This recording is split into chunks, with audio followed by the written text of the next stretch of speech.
people. Welcome back to Book Podcast 9000, Episode 2. Today we are reviewing the second part of the book named The Marbury Lenses with my guest here, Ian Yu. Thank you for inviting me to your book review. You're welcome.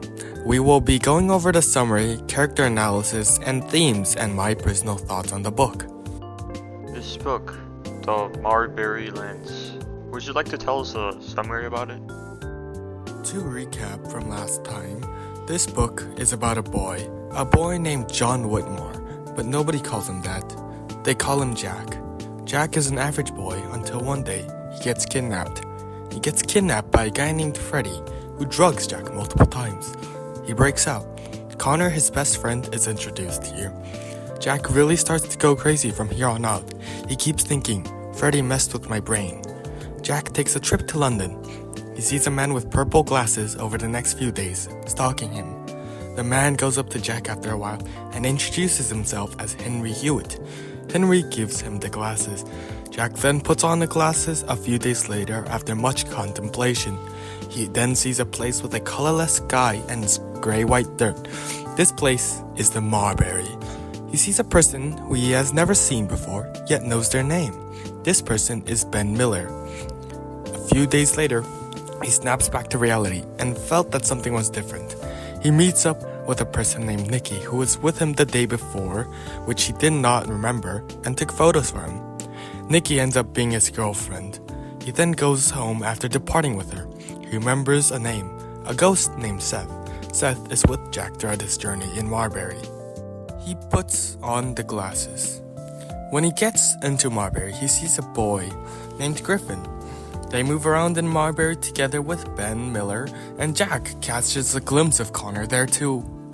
Jack snaps back to the real world. A while after, Connor travels to London as well. They have a good time. Jack ends up slowly having an addiction to the glasses. He says, "It'll just be for a second." He goes to Marbury and has some bonding time with Ben and Griffin. Now that was where we left off in the last episode. Now then, when Jack snaps back into reality, 3 days have passed. Jack is now really concerned about his sanity, and Connor is too. Later that night, Jack reaches for the glasses when Connor sees a glimpse through it. He tells Jack to get rid of it. Jack lies that he will. He goes to the restroom and puts them on. He goes to Marbury and kills 2 people who were trying to eat Griffin's dog. He spends 3 days in there, and when he snaps back, only 5 seconds have passed. Time is really weird in Marbury. Connor puts them on and sees the same dead sky and gray-white sand. He really wants Jack to get rid of them after the experience. Jack then retells the story of Ghost Seth to Connor and Nikki after meeting up with them. A girl named Rachel is Nikki's friend and becomes Connor's girlfriend. Jack, Rachel, Nikki, and Connor have bonding time. When Jack gets back home, he puts the water on in his bath, and Jack's addiction to the glasses is very severe. Just for a second, Jack says as he hops into the bathtub. He goes to Marbury, and Connor tries to kill Griffin there. When Jack snaps back, Connor is worried for him, and he pulls him out when Jack is completely blue from the cold.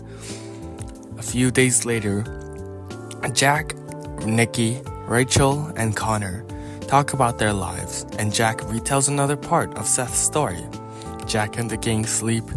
When Jack wakes up, he has an argument with Connor about the glasses. Connor is becoming my enemy here too, Jack thinks. Connor breaks the glasses and throws them into the sea. Jack has instant withdrawal symptoms. Seth somehow brings the lenses of the glasses back. Jack stares through them and goes into Marbury. Connor went with Rachel to York.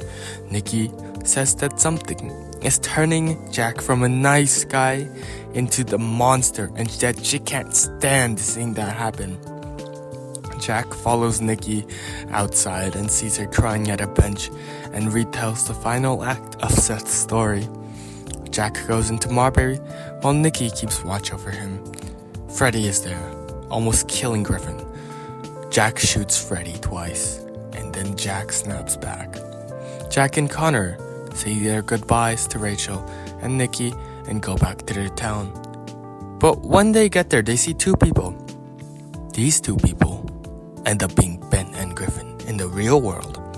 They put on the lenses and go into Marbury. That signals the end. Wow. Now I would like to ask you about the characters and their development.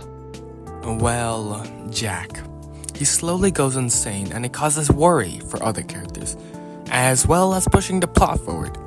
Connor is our main character, Jack's best friend, and he's a boy who worries for him.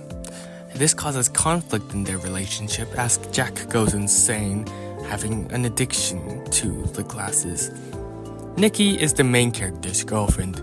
Nikki is a caring character, and this causes her to be Jack's main emotional support, even as much as Connor is. Rachel is Connor's girlfriend. While she doesn't add much to the plot, she allows for moments when Connor is gone and Jack and Nikki can interact. Henry, Ben, and Griffin are all characters from the Marbury and are the reason as to why Jack becomes addicted to the glasses. Henry is a cause for worry for Jack, while Ben and Griffin are mental support in Marbury and in real life. Interesting. I would like to ask you now, what are the main themes of this story? The main theme of this story is relying on friends will allow you to persevere. It is shown a lot throughout the book. Jack, I think you need to get help. Jack, I think you need to calm down. Jack, you need to get rid of it. I'm feeling like an idiot and I'm scared for you. I can't be a part of your self-destruction. Jack's friends and girlfriend are Jack's anchor to the real world. Jack would otherwise drift into Marbury, thinking only of Ben and Griffin. I see. That is a prominent theme throughout the story. Now, what are your thoughts on the book? This book is great. Its plot moved at a good pace. The concept was very intriguing, and there are a few sections where I got confused, but that is due to the author's choice of confusion in the main character with the time skip between Marbury and real life. This book has an incredible pacing, which is the sense we get from the main character being in Marbury, all confused and jaggedy. Jack most definitely has bipolar personality disorder, as well as some sort of psychosis and schizophrenia, shown through the use of the glasses, as well as who he is while he's in Marbury. His views have been poisoned, not only by his own thoughts, but the existence of Marbury, causing self-doubt in reality and what he thinks. This book was great at showing the potential side effects of PTSD in literature form. Well, that's all the time we have today. I'm your guest, Ian. And I am Ethan.